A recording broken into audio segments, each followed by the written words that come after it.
When Chisholm first moved to the bustling city of Lagos, she wasn't someone who believed in signs, omens, or things that go bump in the night. No, Chisholm believed in one thing, and one thing only: survival. And in Lagos, survival meant finding a place to live that wouldn't swallow your entire salary whole. The rent was a nightmare everywhere she looked, sky-high and unforgiving. Everywhere, that is, except for one peculiar place. It was a small, self-contained room tucked away in a weathered, old building right on the edge of town. It was almost too perfect. The price was suspiciously low, and the area was eerily quiet, a stark contrast to the usual Lagos chaos. The landlord, a man with tired eyes and a face that seemed carved from stone, barely asked her any questions. He just handed her the keys and laid down two simple rules.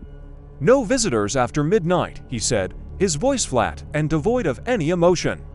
He paused, looking her straight in the eye, "And if you hear knocking, ignore it." Chisholm couldn't help but let out a small, disbelieving laugh.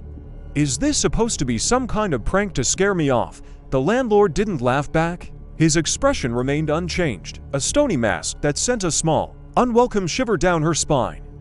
The silence that hung between them was heavier than any words he could have said. Brushing it off as the landlord's strange sense of humor, she moved her things in that very night. The moment she stepped inside, a strange smell hit her. It was a faint but distinct mixture of camphor, that old medicinal scent, and something else. Something sharp and metallic, like old pennies. She ran a hand along the walls. They were freshly painted, but the job was clumsy and uneven, thick in some spots and thin in others. It looked less like a renovation and more like a hasty cover-up, as if someone was desperate to hide whatever was underneath. Exhausted from the move, she unpacked the bare essentials and finally collapsed into bed. The city outside was unusually silent. Just as she was drifting off to sleep, she glanced at her phone. 12:47 a.m., and then it happened. Knock. 3 slow, deliberate taps. But it wasn't coming from her door. Her blood ran cold. The sound was coming from the wall, right behind her bed. She froze, every muscle in her body tensing up. She held her breath, listening. Silence. Maybe she imagined it. Maybe it was the old building settling. Then, again, knock, knock, knock. Louder this time, more insistent. Her heart was a drum against her ribs. Against her better judgment, she slowly, cautiously, pressed her ear against the cold, freshly painted wall. The silence was absolute, so profound it was almost deafening. And then, a sound so faint it was like a wisp of air, a whisper that seemed to crawl directly into her ear. "New tenant." A jolt of pure terror shot through her.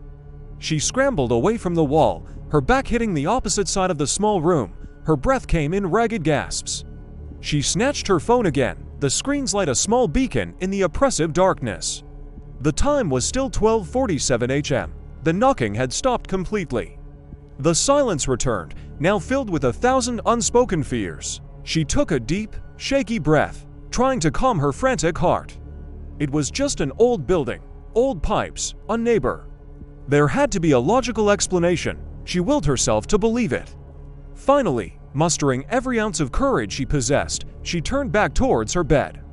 And that's when she saw it. The sight made the air leave her lungs in a silent scream. There, pressed into the still damp paint on the wall right behind where her pillow had been, were 3 distinct handprints. They were perfectly formed, the outlines of a palm and 5 long fingers.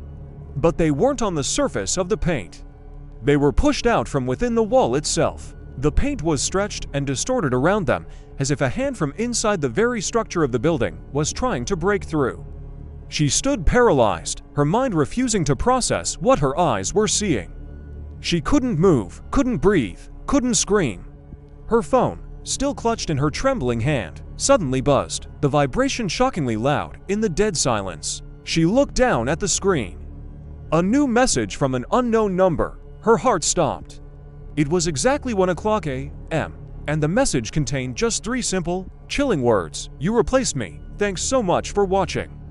If this story sent a chill down your spine, make sure to hit that like button and subscribe for more terrifying tales. Let me know in the comments what you would do if you were in Chisholm's shoes. Stay safe, and see you in the next video.